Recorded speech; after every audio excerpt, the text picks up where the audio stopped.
Hello, this is Biobeat, brought to you by Biotechnology Board, Pittsburgh, Pennsylvania.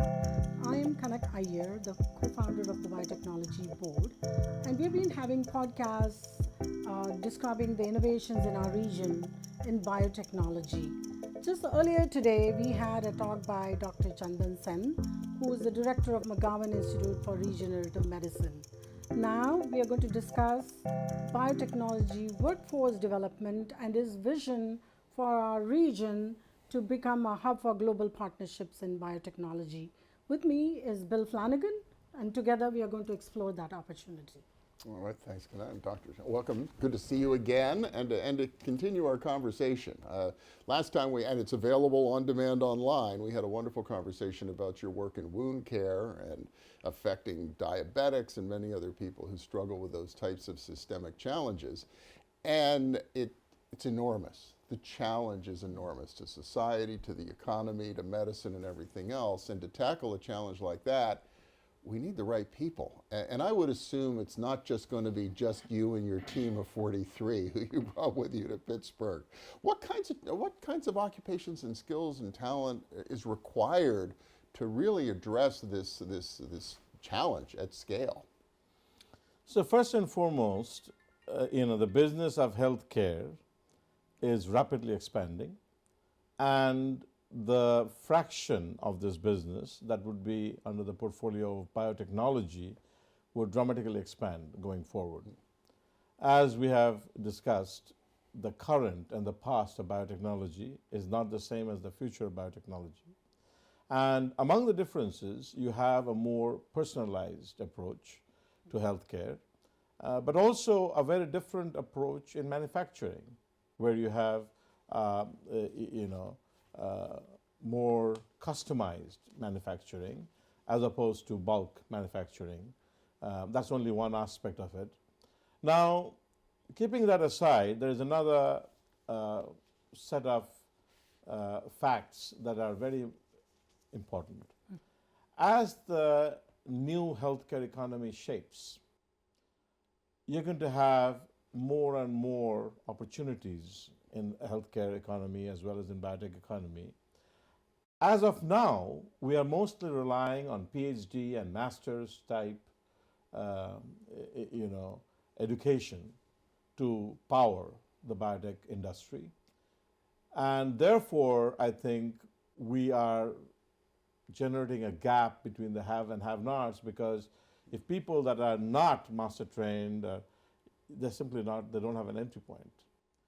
But in the future of biotechnology, that's going to change, in that with support from robotics, with support or guide rails with artificial intelligence, we should be able to bring in high school educated, two-year college educated into the biotech force.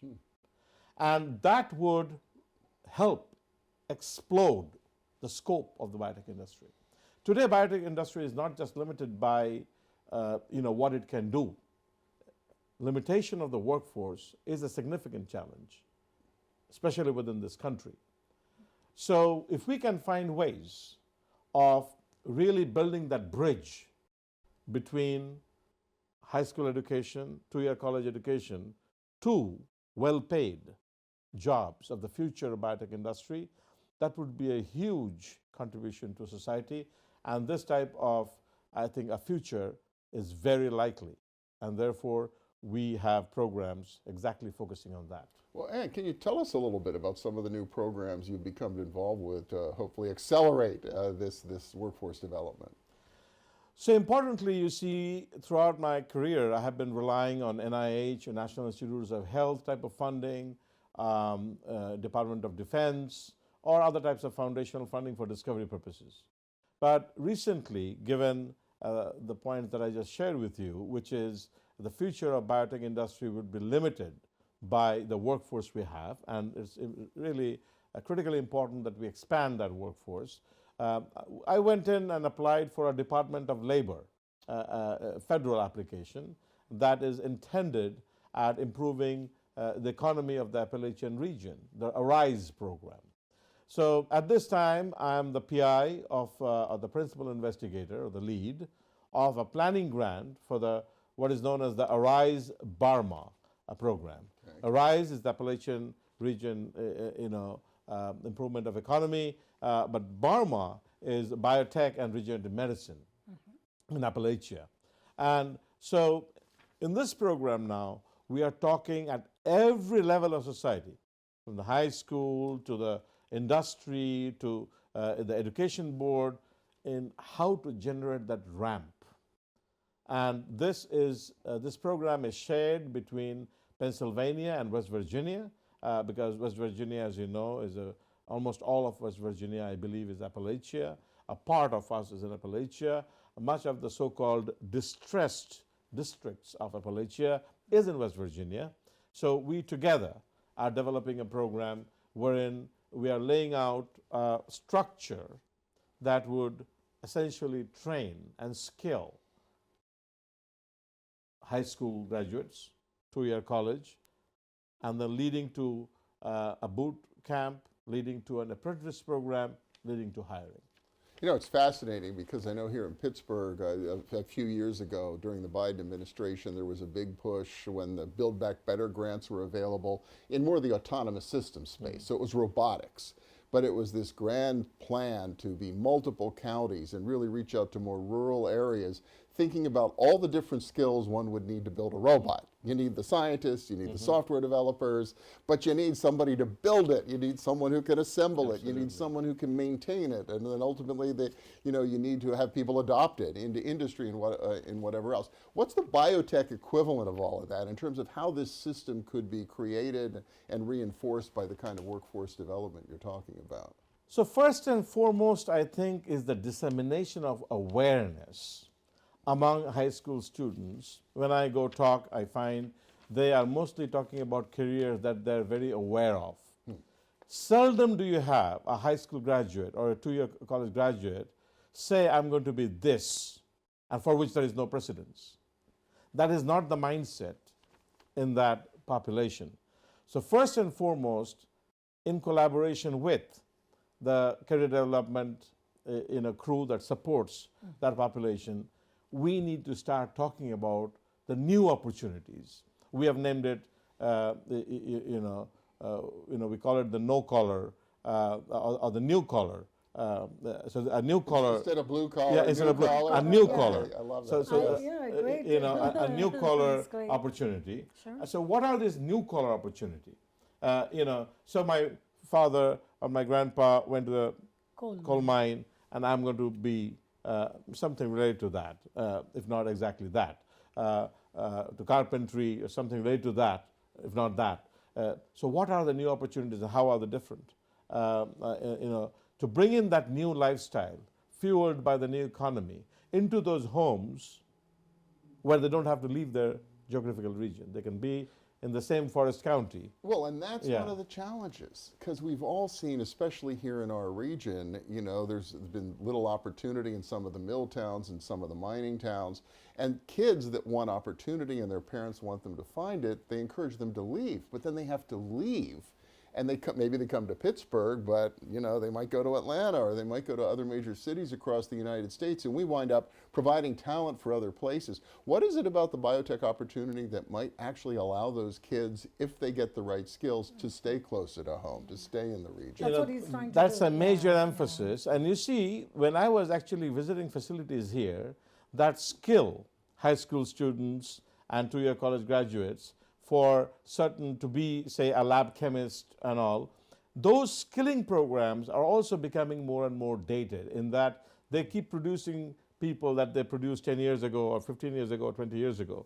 So the plan we have is not to really skill the students in Pitt Medicine campus, but in the same also upgrade the skilling programs that already have been training them, because it's quite an art really to interact successfully with that population and transfer the skills. So instead of really getting them to come to the professional laboratory infrastructure, to be going to the same skilling programs that they went, except that the skilling programs I was discussing with the faculty there, that how we could upgrade them, fit them with the right type of gadgets so the skilling can take place there. So exactly that point, which is, I have a luncheon coming up in the Forest County area, exactly to find out, and that is considered to be the most distressed within the Appalachian in our region, and to find out how far are they comfortable traveling, what all companies are willing to move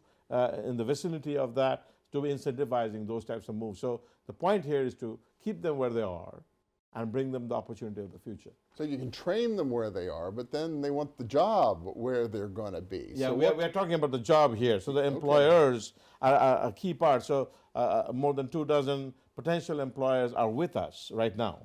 And we have a mapping opportunity of what those employers would need, because we are not just training in a vacuum. We are training exactly with what is the employment skill looks like needed to be filling. So the employers are working with us, and we are working with the employers on the geographical distribution of employment, as well as the details of the skilling program. So what kind of employer are we talking about out in these more rural areas? I'll give you a quick example. For example, say when you're training nurses. I'm just taking an example here in nursing training. Okay, and within nurses, there are opportunities for people that would actually participate in these types of clinical trials. So clinical trials don't happen here in a large scale because we don't have that type of skilled research staff. There's a so to push a clinical trial out into more rural areas or Yeah, down yeah. in West Virginia, you don't have the personnel that could Absolutely. administer the trial. Okay. And you could start enrolling people in those rural communities, because the data that would come from those rural communities, given their lifestyle, their food habits, etc., are not the same. So to be having all these trials just happening in these big cities is not an option. That's not a true reflection of what happens in our country across the board. So that is one place to start. Other places would be, places like Bioforge, you will see, will be heavily automated. And they would be on AI guide rails, meaning that if you were to make a mistake, so in other words, you don't need a PhD in every step. There could be an oversight PhD person or a master's person, but you could have operators that are appropriately skilled running the pipeline or the production line, folks that have been high school graduates and skilled appropriately could run that. So that's the big picture that we are dealing with now. And I'm sorry, go ahead. May I? Yeah. I know about their program, the Arise Basma program, and I'm trying to see from the Chamber of Commerce how we can help them. So one of the things we did was visit the Bidwell Foundation. Yes, they came, yes, and they already have a chemistry training program. Yes. So we said, why don't we piggyback with that and put the biotech curriculum into that? It's already there, so you don't have to reinvent the wheel, and use that as Exactly, and Bidwell, Yeah. as an example, is already funded by the state in direct and indirect ways.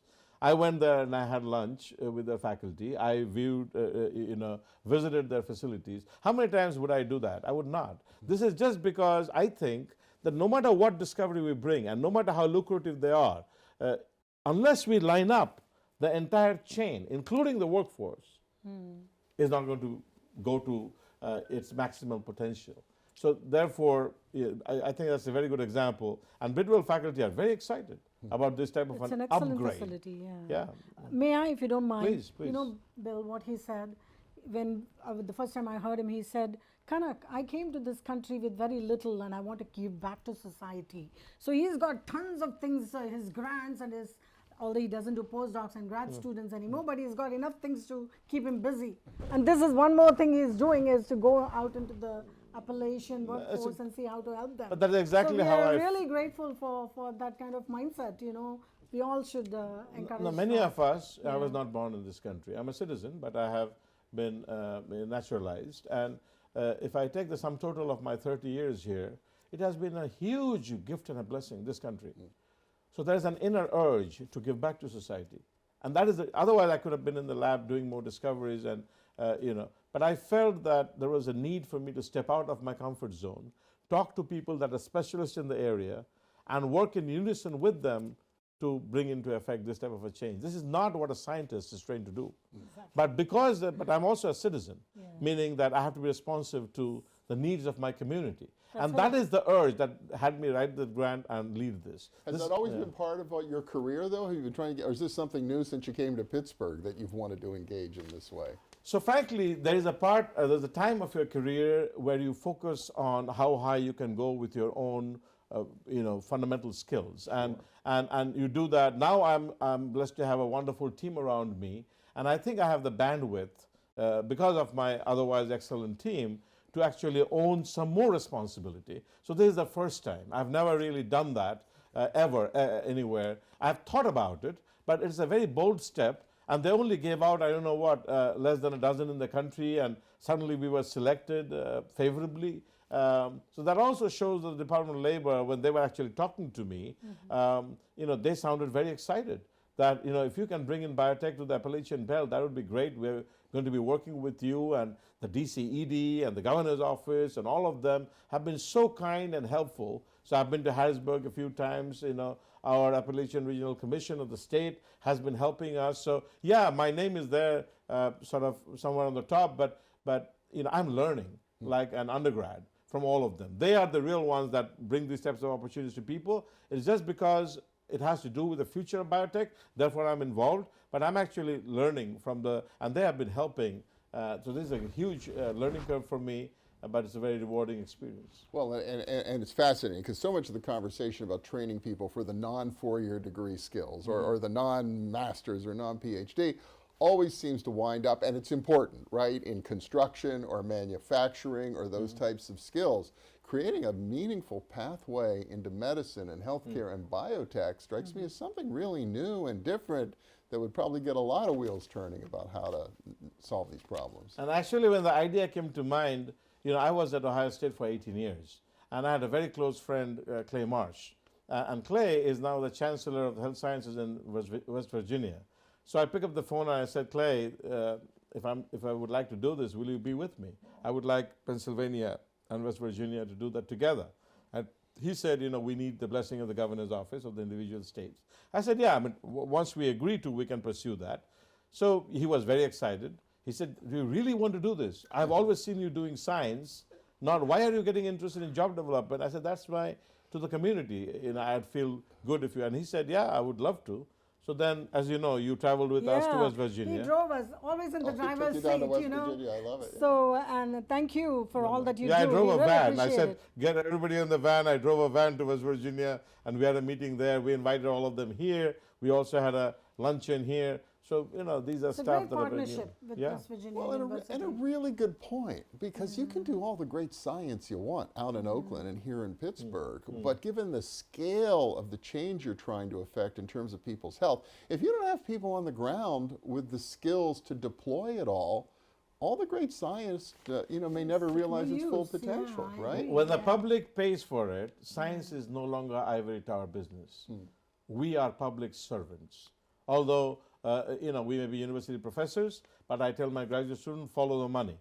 If the taxpayer is paying your money, public is your boss. You need to be responsive to public needs. And I think along those lines, this is a good example where the students and the fellows get to see that we need to be responsive to the need of the people. Yeah. Is that one of the messages you really deliver to that young upcoming scientist, to think about the societal implications and not just the scientific problem? you're trying to Absolutely. This solve? is a great message. It's a great message. Absolutely. And also, if I may, one of the big business guys, business moguls in the world, has said that there are 3 fields which will never go obsolete because of AI. Guess what one of them is? I forget the other 2, but it is biology and biotech. So you'll always have a job. Back in the day, my sister said, if you become a doctor, you'll never be out of a job. That's why they all wanted to become doctors, right? So now it's biology. So Absolutely. you're leading.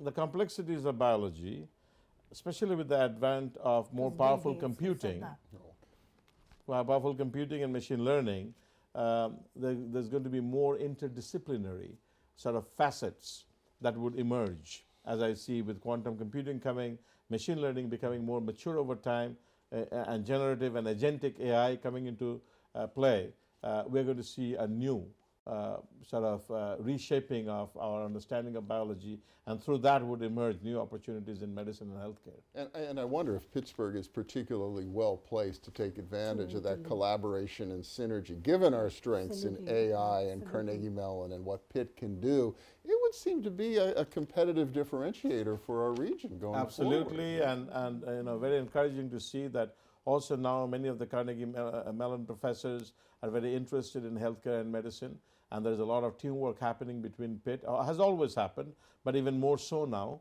which is very encouraging. Yeah. It's going to be the next Steel, right? There you go. The next Steel. That's the way to put it. So what needs to happen next? You've started on this project.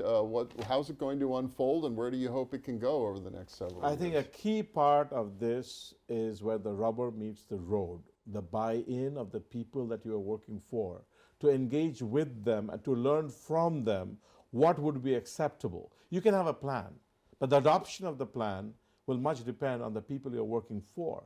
So more on the street, and that's why there's luncheon in Forest County and in other parts of the Commonwealth and also of West Virginia. This has to be a partnership between the community, a true partnership between the community and the people, the professionals that are planning for them. So more needs to be learned, and we need to keep tweaking it in ways that will be more palatable or acceptable for the exact people that we are designing for. This cannot be a top-down. This has to be a bottom-up solution. And are you finding that pathway?